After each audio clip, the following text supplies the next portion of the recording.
예, 오늘은 클로드 모네의 작품 감상을 해보겠습니다.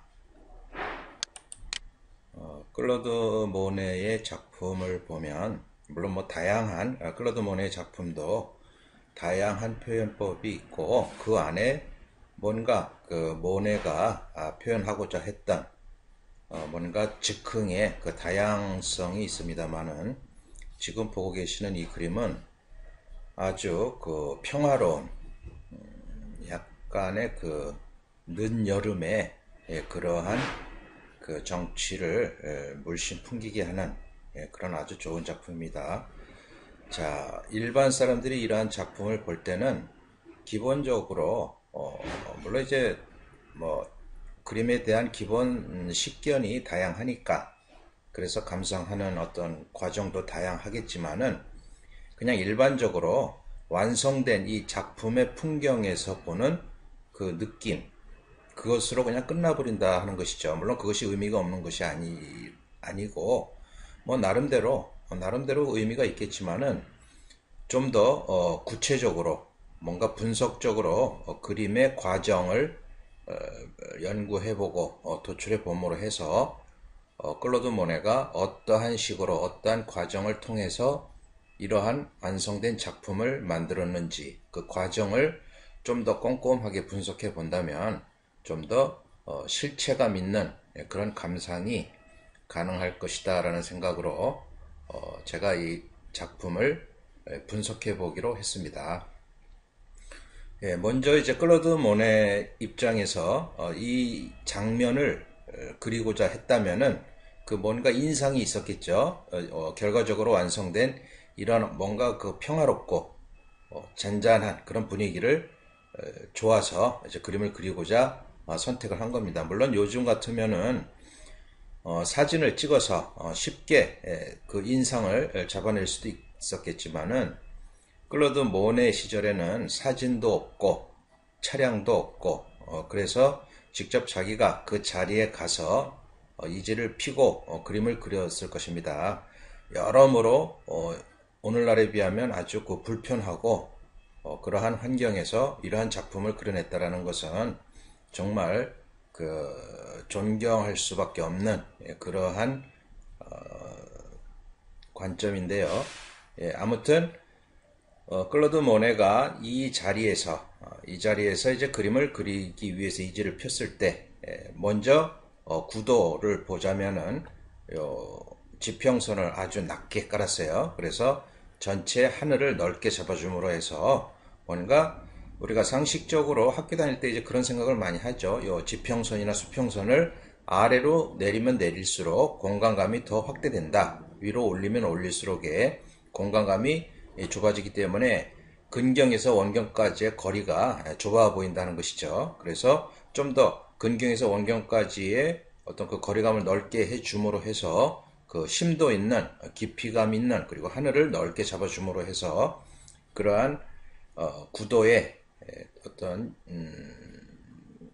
의미를 보여주고자 했던 것이죠. 그리고 이제 전체적으로 빛이 오른쪽에서 오고 있다라는 거. 우리가 그림을 그릴 때는 기본 스케치를 하고 그 다음에 꼭 생각을 해야 될 것이 이 빛의 방향입니다. 대부분 사람들은 그냥 그림을 보이는 대로 그렇게 그리다 보니까 이런 어떤 가장 기본적인 빛의 일관성이 이루어지지를 않는데 그런 면에서 우선 빛이 오른쪽에서 오고 있다. 그리고 여기는 이제 빛이 역광으로 들어오고 있기 때문에 나무들이 상당히 이제 어둡게 갖춰져 있죠.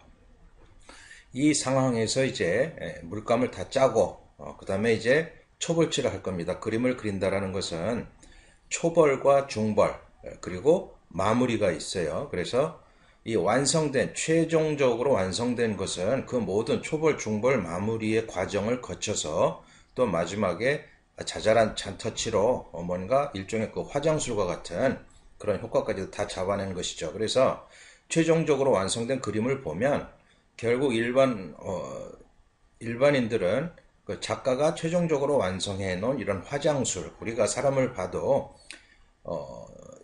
화장을 함으로 해서 그 사람의 본 바탕이 많이 지워지는 것을 알 수가 있죠. 그렇지만은 사람을 볼 때 그 화장의 바탕을 지우고 그 사람의 본 바탕을 염두에 두고 생각을 한다라는 건 참 정상적이지 않은 그런 것이죠. 화장을 했으면 화장한 그대로의 아름다움을 우리가 느끼고 그렇게 하는 거와 마찬가지로 그림도 최종적으로 완성된 그런 어떤 액세서리와 같은 이런 요소들 또 요런 요소들이 이제 그런 어떤 화장술과 같은 액세서리들인데요. 그런 것을 염두에 두고 이런 미세한 부분의 빛의 상태라든가 그런 것들을 참고를 해서 그림이 좋다, 어떻다, 그림이 느낌이 어떻다라고 평가하고 그냥 넘어가 버리는데 그걸 좀 더 분석적으로 봤을 때는 그렇게 초벌을 칠하고 그 위에 이제 말랐을 때 다시 중보를 칠하고 그리고 다시 말랐을 때 마무리를 하고 최종적으로 액센트 같은 거를 찍어주고 터치 같은 것을 잡아준다 하는 것이죠. 그래서 우리가 초벌이라는 것은 미세한 처음에 클로드 모네가 이거를 초벌칠을 했을 때는 이런 자잘한 것들은 아예 무시를 한 것이죠. 그래서 전체적으로 그룹으로 생각을 했겠죠. 빛이 오른쪽에서 오니까 이 나무 같은 경우도 저 뒤쪽에 있는 약간 그 올리브 계통의 이런 색깔들을 밝게 처리를 해줬고 그 앞에 좀 어두워 보이는 이런 나무들은 또 대략적인 그룹으로 잡아서 툭툭툭 칠해줬을 것입니다. 물론 근경의 이런 색깔들도 기본적으로 뭐 올리브 계통으로 그 풀을 해줬고 또 길에 그늘진 색깔을 해줬고 이런데 자잘한 것들은 그려주지 않았어요. 그런 것들은 이제 마무리 단계에서 하는 것이기 때문에 빛이 들어와서 아주 선명하게 보이는 이런 것들은 무시하고 기본적인 색감, 건물이 있다, 검은색으로 툭 쳐주고 멀리 있는 원경, 그리고 우리가 그림을 그릴 때는 근경, 중경, 원경을 생각을 하는데 근경을 기준으로 중경에서 원경으로 갈수록에 점점점 색이 약해지는 것을 알 수가 있죠. 이것은 뭔가 공기원근법, 색채원근법이라고 해서 인상주의 시대, 물론 이제 구체적으로 보면은 그 다빈치 시대부터 다빈치도 그림을 그릴 때 근경, 중경, 원경을 따져가지고서 이제 색깔을 점점점 흰색을 섞어서 흐리게 약하게 잡아주는 그런 표현을 했습니다만은 특히 인상주의 화가들은 근경, 중경, 원경에 따라서 원경은 흰색을 많이 섞어가지고 이렇게 뿌옇게 만들어줍니다. 그리고 그 경계도 근경은 아주 선명하지만 중경, 원경으로 갈수록 경계도 흐릿한 상태에서 물체를 표현해 줬겠죠. 물론 이런 부분도 그냥 밝은 요런 색깔 같은 경우는 뭐 연두색 조금 섞고 거기에 이제 그 밝은 노란색 계통이나 약간 붉은 기운도 좀 있네요. 그런 색을 섞어서 그룹으로 만들었을 거예요. 이런 부분도 자잘한 변화들은 아예 칠하지 않고 툭툭 칠해주고 이런 부분도 한 번에 다 칠해주고 거기에 작은 다리 같은 거는 표현도 안 했을 것입니다. 하늘도 역시 원경, 중경, 근경을 만들어서 근경에서 원경으로 갈수록 점점점 흰색을 많이 섞죠. 그리고 같은 색으로 하는 것이 아니라 근경, 중경, 원경으로 하면서 색의 기본적인 청색도 여러 가지가 있죠. 그 여러 가지를 색을 분리해 가면서 기본 톤을 잡아줬을 것입니다. 물론 작은 붓이 아니라 큰 붓으로 했겠죠. 초벌의 어떤 의미라는 것은 전체적으로 디테일한 표현이 아니라 크게 어떤 생면을 칠해주는 것과 같으니까 큼직큼직하게 칠해줬겠죠.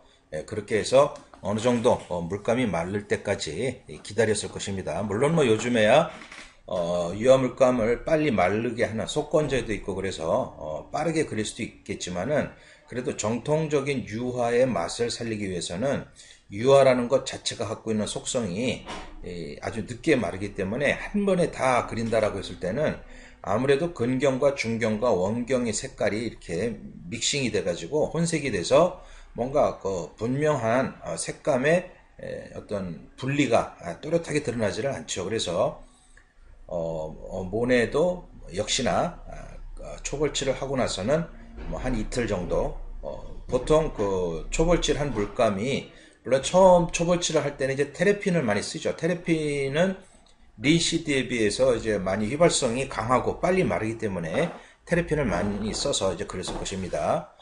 그렇게 해서 이제 어느 정도 건조가 되면 한 이틀 정도나 이틀이나 3일 정도가 지나야지 이제 어느 정도 건조가 되겠죠. 그렇지만은 건조되는 속도도 색깔이 진할수록 검정색에 가까울수록 초록색이나 이런 청색들은 건조 속도가 상대적으로 빠르고 흰색에 가까울수록 흰색이나 노란색 이런 색깔들은 건조 속도가 상당히 오래 갑니다. 그래서 이런 흰색까지도 완전히 밝은 색까지도 마르고자 한다면 한 3일 정도는 지나야 되겠죠. 그래서 3일 후에 모네가 다시 이 자리에 왔을 거예요. 그렇게 해서 이제 초벌칠 한 것을 기준으로 해서 중보를 그려주는 것이죠. 중보를 그린다라는 것은 초벌은 아주 단순하게 하늘이면 하늘 기본색, 나무의 기본색 이런 것을 단순하게 잡아놨고 중보에서는 좀 더 구체적으로 예를 들어서 이런 나무색도 좀 더 밝은 색과 어두운 색이 있고 뭐 이런 부분에서도 물론 이제 앞에 있는 것과 그 뒤에 있는 나무의 분리 저 원경에서도 뭔가 최소한의 또 그룹들을 잡아주겠죠.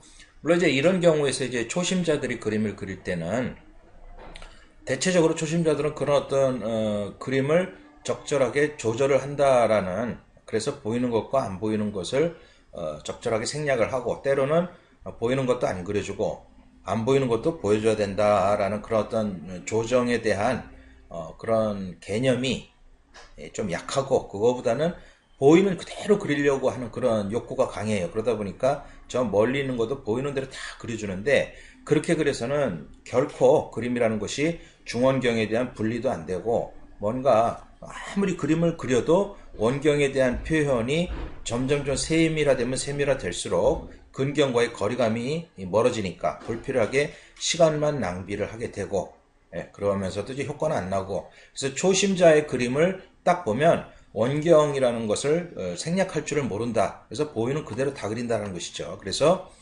물론 초심자 입장에서는 나는 보이는 대로 다 그리는 것이 좋아라는 자기 생각을 가질 수도 있지만 물론 그건 자기 생각이겠죠. 자기 생각대로 그렇게 그려서 좋다면 뭐 할 말이 없는 겁니다. 그래서 자기 혼자 처박아 놓고 그렇게 뭐 좋아하고 뭐 어쨌든 그거는 뭐 남이 뭐라고 할 건 못 되지만 그래도 어쨌든 간에 그림이라는 것은 자기 혼자 좋으려고 하는 건 아니죠. 남한테 좀 보여주고 칭찬도 듣고 뭔가 공감도 좀 받아야 되고 그러므로 해서 자기 만족도 더 커지는 것이고 그리고 또 이제 남이 이 그림을 사겠다 그러면 뭐 구매 판매도 할 수가 있고 그렇다면은 그림 그리는 의미가 더 있는 것이지 무조건 자기가 좋다는 자기 생각만 내세워서 뭐 열심히 뒤쪽에 있는 거 열심히 파봐야 그것은 불필요한 시간 낭비고 물감 낭비다 하는 것이죠. 그런 것을 좀 깨달아서 근경과 중경과 원경은 그렇게 색을 점점점 빼주는데 의미가 있다는 것이죠. 물론 이제 점점점 색을 빼주면서 똑같은 색으로 빼주는 것이 아니라 자기 어떤 인상이나 그 주변의 색깔의 어떤 특징적인 변화 그래서 내가 원하는 그 색깔을 더 강조해 주거나 빼거나 할 수가 있는 것이죠. 그래서 이런 부분도 중경, 중원경에서 이제 이렇게 어느 정도 모네는 근경에 있는 색깔을 흰색을 섞어서 이렇게 잡아줬지만은 그냥 흰색만 섞으면 지루하니까 이 색을 좀 더 강한 청색이나 보라색이나 아니면 붉은색이나 이런 색으로 해서 흰색을 섞어서 잡아준다면 또 다른 특징이 되겠죠. 예를 들어서 그림이라는 것은 만일에라는 것을 많이 활용을 해야 되는데 예를 들어서 이런 상황에서 이 뒤쪽에 아니 왼쪽에 큰 건물이 있었다. 아니면 큰 배가 지나갔다. 그러면 배의 인상을 보여주기 위해서 배가 붉은색이었다. 그러면 여기런데 약간 붉은 기운을 넣어줄 수도 있고 여기 어떤 붉은 어떤 여인이 있었다. 그러면 그런 인상을 또 이런 때 또 뿌려줄 수도 있어요. 그러니까 그림이라는 것은 무한정의 상상을 허락하는 것이기 때문에 만약 여기에 조그만 태양이 있다. 우리가 요즘에는 이제 그 뭐 3D나 이런 것이 있어가지고서 부분적으로 색깔을 조합하기 위해서 부분적으로 하늘에 조그만 노란색의 태양이라든가 붉은색의 태양을 줌으로 해서 간접 조명이 들어가게 이렇게 연출도 할 수가 있는데 그런 식으로 색을 내가 인위적으로 만들어 줄 수가 있는 것이죠. 그래서 이 당시에는 그러한 색에 대한 개념이 부족했고 그냥 객관적으로 대상을 보고 그리는 것에 어느 정도 충실했던 시절이기 때문에 이런 부분도 그냥 보이는 그대로 했습니다만은 좀 더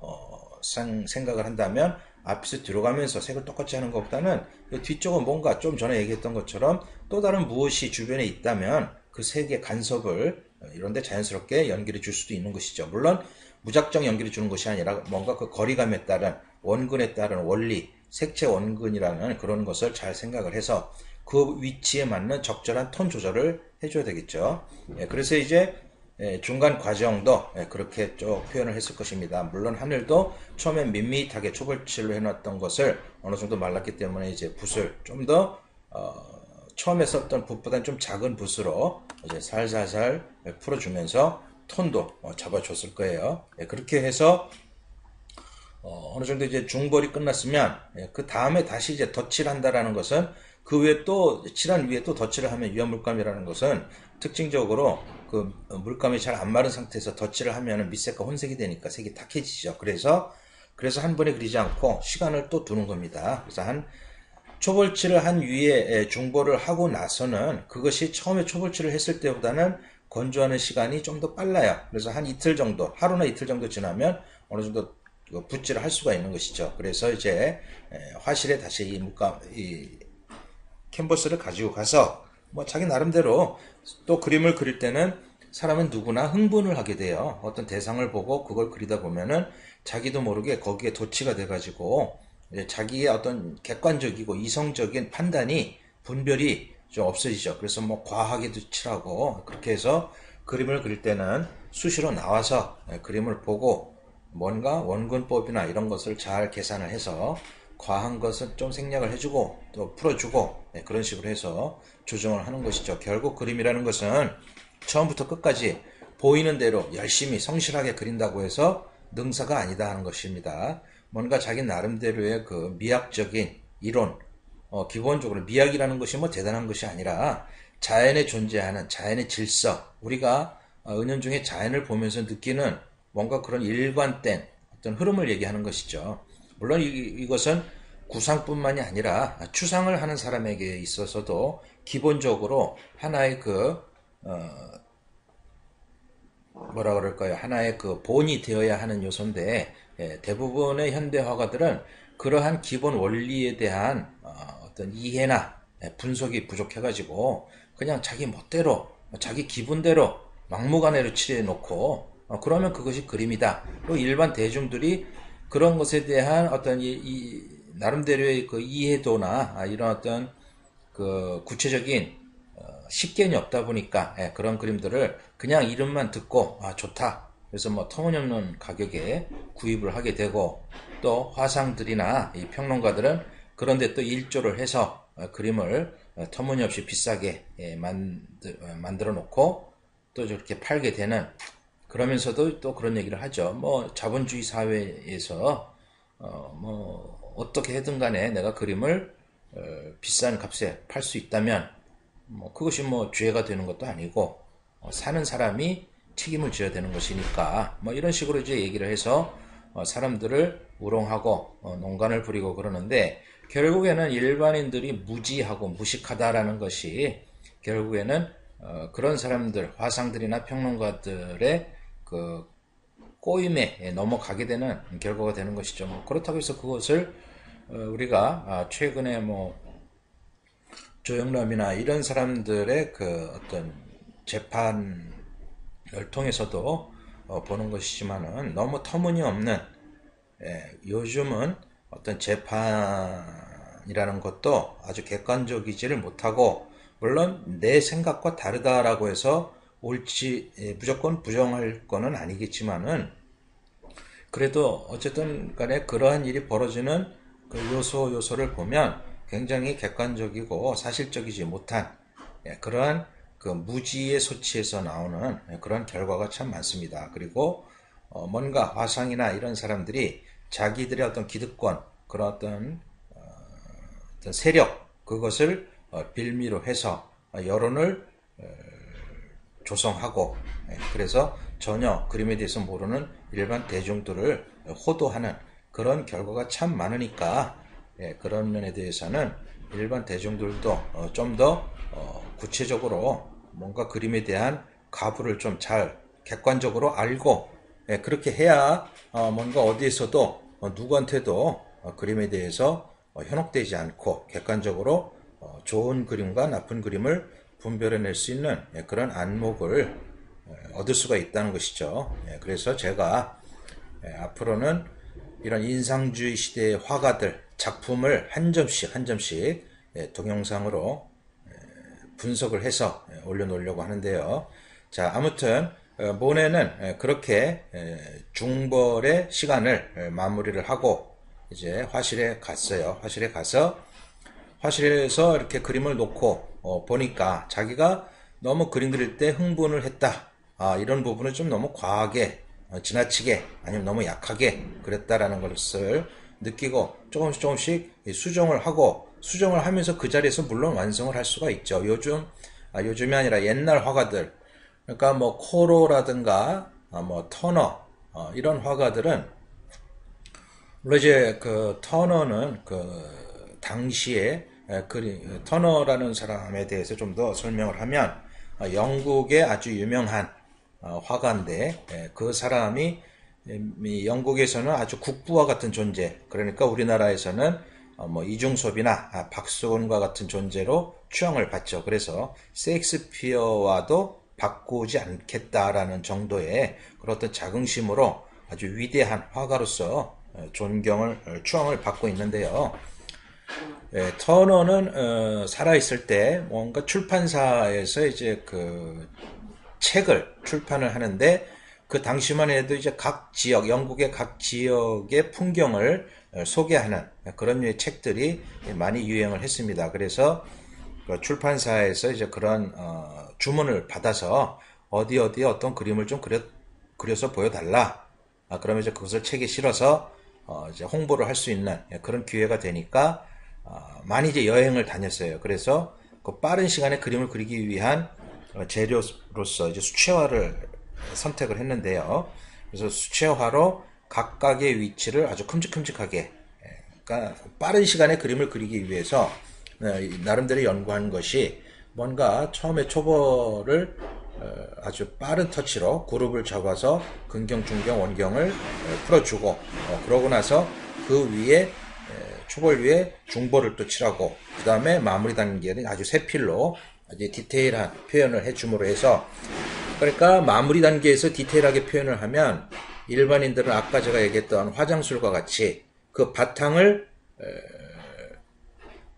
생각을 못하고 그 미세한 어떤 톤만 신경 쓰므로 해서 전체적으로 그림에 어떤 감동을 느끼게 되는데, 그러한 효과, 착시 효과를 터너가 이제 많이 활용을 했죠.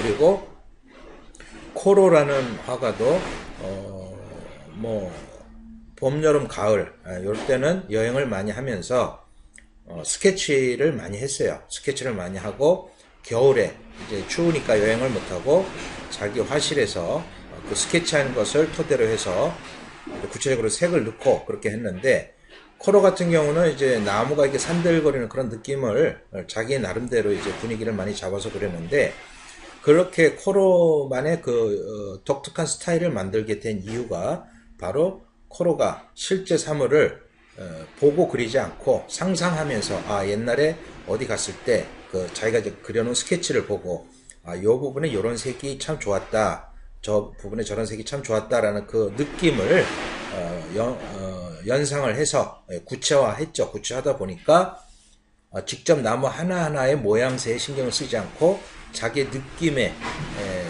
집착을 하다 보니까 아주 자유로운 필치로 그러한 코로만의 그림을 그려낼 수가 있었다 하는 것이죠. 그거와 마찬가지로 모네도 화실에서 자기가 그려놓은 그림의 느낌을 부분적으로 수정을 했을 것입니다.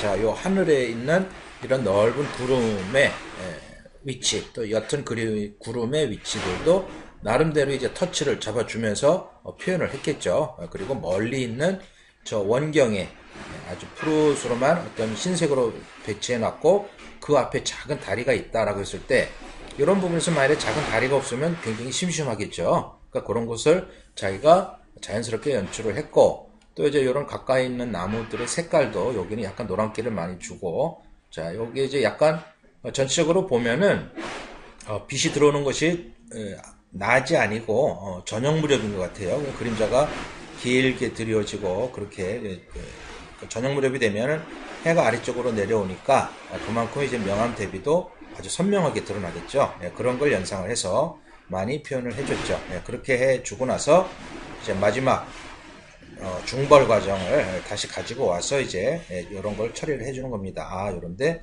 이런 나무들이 참 재밌구나.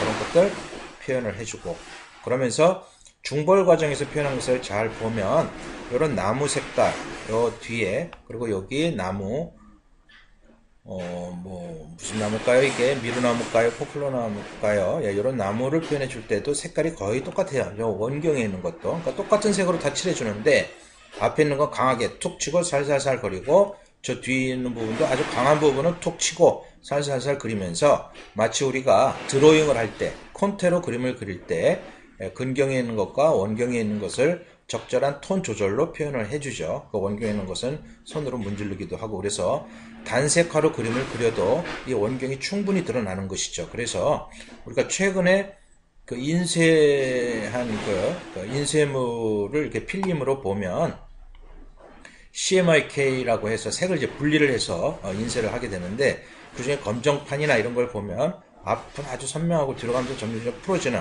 마치 우리가 콘테로 그림을 그린 어떤 드로잉의 느낌을 볼 수가 있는데 그와 같이 해서 이제 마지막 드로잉을 한 것이죠.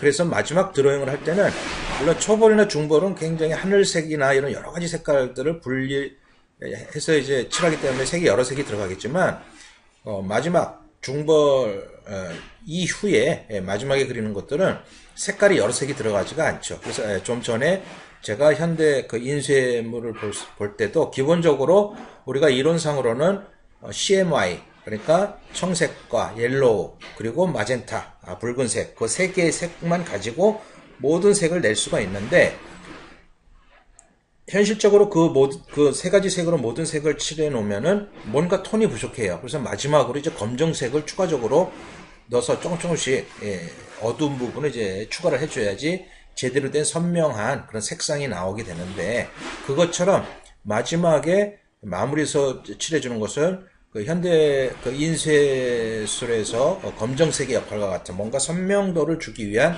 색을 칠하다 보니까 뭔가 앞에 있는 거는 아주 강하게 물감을 찍어서 강하게 칠해주고 멀리 갈수록에 외국의 화가들은 항상 왼손에 걸레를 들고 그림을 그리죠. 그 이유가 뭐냐 하면 어느 정도 이제 물감을 톡톡톡 칠하고 붓에 물감이 여분이 많을 때는 걸레에 닦아내면서 뒤쪽에 있는 색을 칠해준다는 것입니다. 이것은 아주 간단하고 사소한 것이지만 그 걸레를 갖고 그리느냐 안 그리느냐 하는 것은 굉장히 붓의 농도 조절을 할 수 있느냐 없느냐의 차이까지도 가기 때문에 아주 중요한 것이죠. 그런데도 유독 우리나라 화가들은 그까지 걸레를 들고 한다는 것을 그까지 것이라고 아주 무시를 하죠. 무시를 하기 때문에 그림이 그렇게 자기들 멋대로 그렇게 막 중구난방으로 나오게 되는 그런 이유가 되는 것입니다. 꼭 그런 사람들한테는 그러니까 우리가 어떤 사람이 그림을 그린다고 했을 때 옆에 걸레를 놓고 그리느냐 안 그리느냐에 따라서 그 사람의 묘사력의 능력을 이해할 수가 있다 하는 것이죠. 반드시 그림을 그릴 때는 걸레가 꼭 필요합니다. 그것이 있음으로 해서 강약 조절이 가능하다는 것이죠. 그림의 강약 조절이 안 된 상태에서 뭐 그림을 제대로 내가 원하는 대로 그린다라는 것은 그것은 굉장히 불가능할 뿐만 아니라 불필요한 자기 고집이죠. 그래서 꼭 걸레를 들고 그려야 된다는 것이죠. 그래서 또 이런 어두운 부분에도 자잘한 터치. 이제 물론 말랐기 때문에 덧칠 하면은 밑색과 중색이 안 되고 그 색이 똑똑 드러나죠. 살아나면서. 그래서 그런 부분들도 그냥 같은 강도로 툭툭 치는 것이 아니라 어느 부분은 마치 우리가 여자분들이 이제 볼터치 화장을 하듯이 툭툭 찍기도 하고 살살살 풀어주기도 하고 이것도 굉장히 중요한 거예요. 볼터치를 하듯이 한다라는 것은 단지 여자들 화장에서만 중요한 것이 아니라 그림을 그릴 때도 자 여기서도 똑같은 색을 가지고 뒤에도 칠했어요. 그렇죠. 그래서 아주 부드럽게 볼터치 하듯이 캔버스가 천으로 되어 있기 때문에 올이 아래 올이 있고 위에 올이 있죠. 그 위에 올만 묻히겠다라는 생각으로 그린 겁니다. 이런 것을 그릴 때 물론 모네도 이제 세필을 쓰긴 하겠지만 꼭 세필을 안 쓰더라도 기본적으로 뭐 한 8호, 10호 정도가 되는 그 유화붓을 가지고 유화붓 같은 경우는 옆에서 보면 납작하죠. 납작하니까 붓을 어느 정도 이게 다듬어서 옆에를 보면 아주 날카로운 그 1호, 2호의 어떤 디테일한 그 표현을 낼 수가 있으니까 이런 자잘한 것들, 이런 첨탑 같은 거, 이런 첨탑의 조그만 터치들도 충분히 표현을 할 수가 있다는 것입니다. 예, 그리고 유화 자체는 불투명한 거기 때문에 투명한 수채화라면은 좀 더 이제 그리는 과정이 달라질 수가 있겠지만은 불투명하기 때문에 항상 원경을 먼저 그려주고 점점점 근경을 그려준다라는 원칙이죠. 예, 그런 원칙이 있어서 이런 부분에서도 처음에 이제 올리브 계통으로 밝게 배경을 먼저 칠해주고 그 다음에 그 앞에 어두운 색을 칠해주고 그 마지막으로 그 앞에 자잘한 어떤 잎사귀가 이렇게 드러난 부분들을 덧칠을 해서 뭔가 그 장식 효과를 내줬다, 화장수를 줬다라는 것이죠. 자, 저 뒤에 하늘의 구름 같은 경우도 보면은 아주 미세한 밝은 색이지만은 어두운 색이 있고 밝은 색이 있습니다. 예, 그런 강약 조절을 해줄 때도 먼저 처음에 이제 어두운 회색 톤을 쭉 칠해주고 밝은 색을 칠해서 먼저 선명하게 보이는 부분은 툭툭 칠해주고 나머지 부분들은 붓을 눕혀서 갈필로 해준다라는 것이죠. 또 여기서 또 한마디 제가 말씀드릴 것이 보통 우리나라 사람들은 붓을 마치 그 볼펜이나 연필, 그 필경 연필을 잡듯이 중봉으로 해서 그리는데 물론 그것이 기본이 되겠지만 제가 생각할 때 모네나 이런 사람들이 그림을 그리는 것을 보면 중봉이 아니라 측봉으로 붓을 옆으로 이렇게 눕혀가지고 붓의 옆면을 쓰는 것이죠. 그래서 살살살 거리면서 풀어준다는 것입니다. 중봉으로 해서 붓의 힘만 빼가지고서 살살살 거리는 느낌과 붓을 측봉으로 해서 눕혀가지고 붓을 살살 거릴 때의 그 느낌은 아주 천양지차가 있다라는 것을 아시기 바랍니다. 예, 그런 효과를 물론 사람들은 화가들도 자기 습관대로 하죠. 사람은 누구나 자기 습관에서 벗어나기가 참 어려운데 대학교 다닐 때 뭐 4년간 그려봐야 얼마나 그렸겠어요. 그러니까 그런 그 당시 그 버릇이 그냥 평생 간다는 것이죠. 뭐 새롭게 자기가 깨우치지 않는 한은 결코 자기 생각이 바뀌지 않는데 그런 면에서도 어떤 자기가 붓을 쓰는 용도, 또 기름을 쓰는 용도, 또 걸레를 쓰는 용도 이런 것에 대해서 다시 한번 새롭게 확인해 보는 그런 계기가 됐으면 좋겠습니다. 자, 이 그림은 제가 갖고 있는 클로드 모네의 아주 크기가 한 100메가 정도가 돼요. 그래서 아주 디테일한 그림이고 이것을 한 30호 크기로 사진 출력을 해서 이제 액자까지 해놨는데 그 그림을 보면 실제 원화를 보는 것과 같은 그러한 아주 선명도나 어떤 붓터치도 디테일한 것까지도 다 볼 수가 있어서 그래서 이제 제 화실에도 하나 액자를 해서 걸어놓고 있는데요. 물론 이 그림뿐만이 아니고 다양한 그림들을 제가 고화질로 소장을 하고 있고 앞으로 계속 이제 동영상으로 분석하는 그런 것을 올릴 텐데요.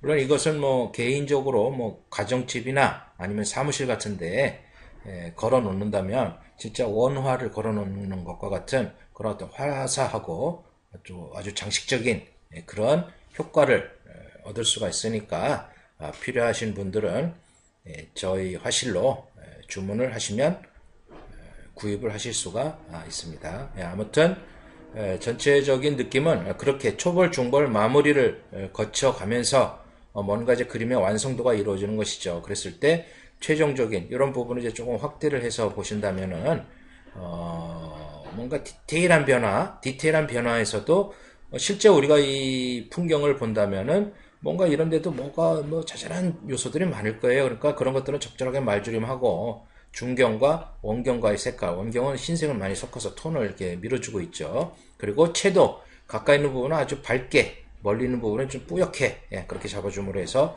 색상과 명도, 채도 그런 것들을 다 따져서 공기옹급법적으로 공간감을 살리고 있다 하는 거. 그래서 뭔가 취미로 그림을 그리시는 분은 그냥 무작정 혼자 열심히 그린다고 해서 능사가 아닙니다. 그러니까 뭔가 좀 더 그런 기본적인 원리, 이런 기본적인 원리를 배우는 것이 그렇게 오랜 시간이 걸리는 것도 아니고 뭐 길어야 1시간 정도면 충분히 기본적인 것을 다 이해를 할 수가 있으니까 그 1시간에 시간이 아까워서 그것을 기본을 무시하고 자기 멋대로 자기 판단하에 자기가 생각하는 것에 의해서 그렇게 진행을 한다면 뭐 10년, 20년이 지나도 그림은 결코 그 타령에서 벗어나지를 못해요. 그렇기 때문에 좀 더 자기를 깨우치고 일깨우기 위해서라도 좀 더 돌아보고 그림에 대해서 너무 자기 식대로 자기 판단대로 그렇게 멋대로 해석하지 마시고 좀 더 미술사에 나와 있는 그 세계가 인정하는, 그리고 어차피 우리는 미술사라는 그 테두리 안에 나와 있는 세계적인 명화를 무시할 수 없는 것이 결국 그것이 서양 미술사에서 그들이 만들어 놓은 이론이긴 합니다만 어쨌든 간에 세계의 모든 사람들이 그것을 좋은 작품으로 좋은 가치로 인정을 하고 있기 때문에 그것을 부정해서는 자기만의 독단적인 가치관으로 뭔가를 아무리 만들어도 그것을 인정받기가 어려운 것이죠. 그래서 객관적으로는 그들이 만들어 놓은 그 가치, 그리고 그 가치라는 것은 우리가 클래식이나 이런 고전 미술을 봤을 때 느끼는 감동은 다 똑같아요. 그러니까 예를 들어서 어떤 음식 같은 경우를 보면은 우리가 중국에 가면은 무슨 향신료를 많이 넣어가지고 처음에 익숙하지 않으면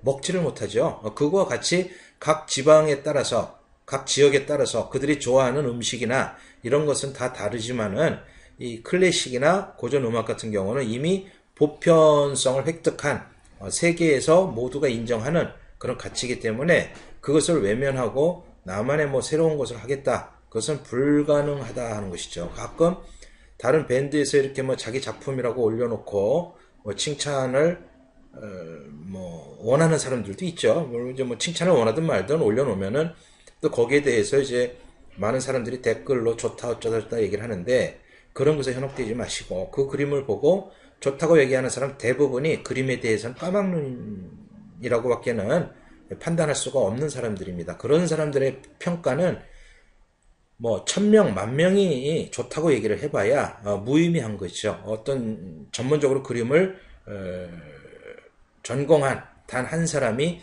그건 그림이 안 좋다 얘기하면은 그 사람의 가치가 더 의미가 있는 것이죠.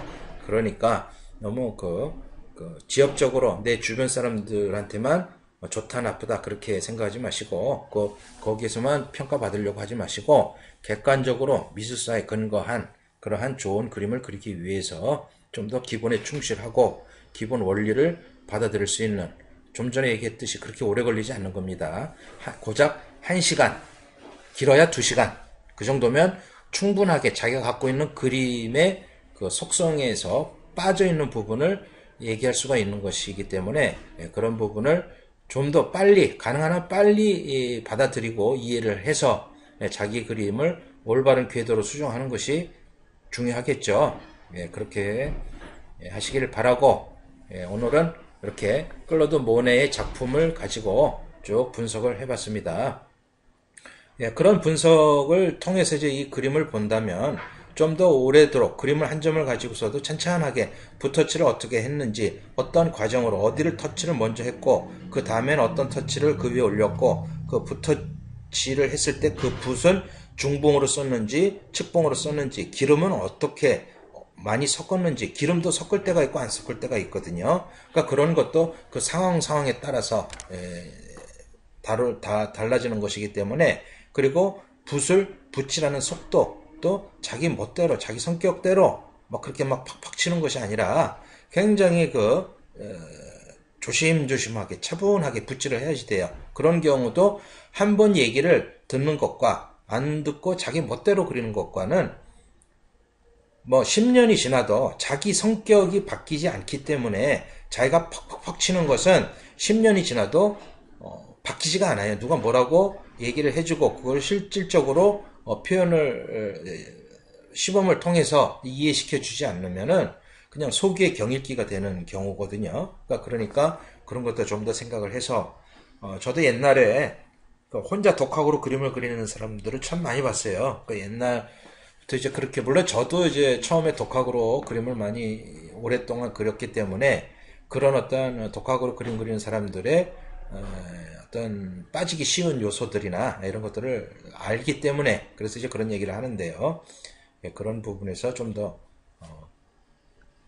좀 객관적일 필요가 있다는 것이죠. 자, 여기서도 나무 가지를 이렇게 쭉 그렸습니다. 뭐 그냥 한 터치로 툭툭 그린 것 같죠. 그런데 실제 우리가 이 나무를 보면 여기도 빛이 들어와 있고 아주 디테일한 변화들이 보여요. 근데 초심자들은 그거 그리느라고 정신없어요. 그런데 이 사람은 그냥 한 터치로 툭툭툭 칠해서 끝냈습니다. 그러니까 그렇게 해서도 전혀 어색하지 않죠. 그걸 구태 이렇게 이제 지적을 하는 이유는 초심자들이 그린 이 나무 가지는 너무 손을 많이 대가지고 아주 쳐다보기가 싫을 정도 그렇게 아주 그림이 아주 답답한 경우가 많아요. 그러니까 그런 것을 좀 이렇게 버리고, 그러니까 그것은 버려야 된다는 것이죠. 버릴 게 많아요. 초심자들의 그림을 보면은 너무 불필요한 것들을 많이 갖고 있기 때문에 그림이 진부하고 답답하고 지저분해 보일 수 있다는 것이죠. 자, 이런 데서도 풀들이 많이 보이죠. 그렇지만 그런 풀들을 다 생략하고 안 그린다는 거, 그리고 적절한 톤의 조절로 그림을 배열을 하고 있다는 것이죠. 그리고 초심자들에게 중요한 것은 이 색깔, 이 색을 어떻게 만들었는가, 이 색은 무엇과 무엇이 섞였는가, 이 색은 무엇과 무엇이 섞였는가를 조절해낼 수 있는 색의 분별력이 없다는 것입니다. 그러니까 그 색을 혼색하는 것도 아주 기본적이고 단순한 것이니까 그런 것들도 좀 더 이해를 하시고, 물론 뭐 이런 것들을 동네 화실에 가서 뭘 하겠다, 해결하겠다라고 했을 때 동네 화실에서 그림을 가르치는 사람들의 수준 자체가 그냥 그림을 그 취미로 그리는 사람들의 그 수준에 버금가기 때문에 그런 사람들한테 배울 수 있는 거는 전혀 없어요. 그러니까 그런 것들도 좀 더 이해를 하시고 그렇게 그림을 그려나가시기를 바라고, 또 이제 그림을 좋아하시고 그림을 뭔가 그 자기만의 어떤 그런 그 정서적 향유물로 이렇게 느끼시는 분들도 그냥 막연하게 뜬구름 잡듯이 그렇게 하시는 것이 아니고, 기왕이면 뭔가 내가 그림을 그릴 수 있는 여지, 표현력을 좀 키울 수 있다면 훨씬 더 그림이 행복하고, 또 아까 얘기했던 것처럼 그냥 나는 그림 애호가다 라고 하면은 그야말로 그 일반 그 화상들이나 평론가들의 밥과 같은 것이죠. 애호가이면서 좀 더 객관적으로 평가하고 분석할 수 있는 능력을 갖고 있다면 우리나라 현재 그 벌어지고 있는 그런 사기꾼과 같은 그런 화상들이나 평론가들의 그 짓거리에 의해서 우롱당하지 않을 것이기 때문에 그런 부분을 좀 더 생각을 하시고 나의 것으로 만들기 위해서 좀 더 투자를 하시기를 부탁드립니다. 오늘은 첫날로서 클로드 모네의 작품을 함께 분석해 봤습니다.